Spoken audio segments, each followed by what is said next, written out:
Dobrý den, rád bych vám touto cestou co nejvíce zjednodušil zapůjčení vozidla v naší autopůjčovně a hlavně vám pomohl při vyplnění a odeslání našeho rezervačního formuláře.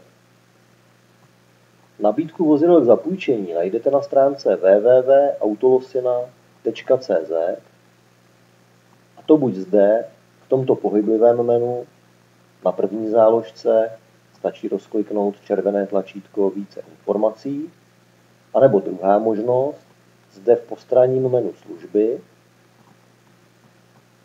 rozklikneme odkaz Autopůjčovna.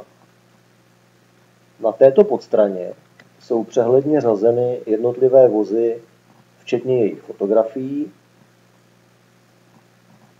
stručného popisu a tady dole vždy přehledný ceník, včetně vratné kauce.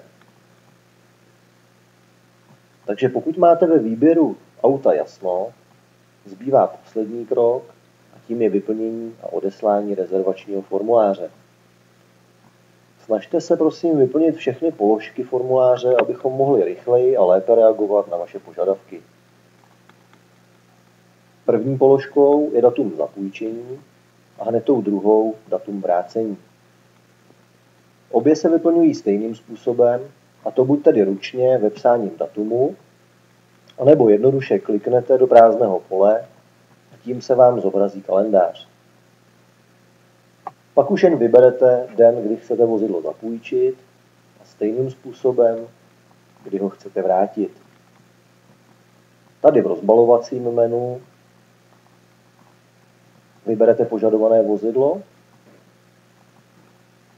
hned vedle, taktéž v rozbalovacím menu, zvolíte, zda si pro auto přijedete k nám, nebo se budete chtít domluvit na jiné variantě.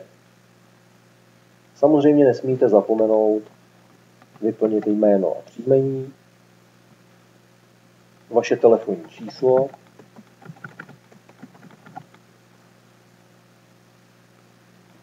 a samozřejmě kontaktní e-mail.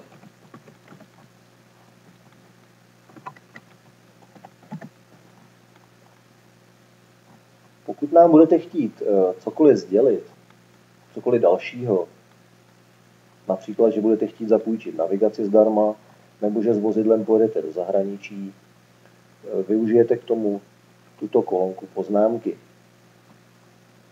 A nakonec stačí kliknout na zelené tlačítko Odeslat požadavek a tím se v naší autopůjčovně vozidlo rezervovat. Kopie této objednávky vám dorazí na váš e-mail jako potvrzení, že byla správně odeslána, a my vás budeme co nejdříve kontaktovat. Na závěr bych chtěl za náš tým autopůjčovny poděkovat za to, že využíváte naše služby, a přeji vám co nejvíce kilometrů bez nehody.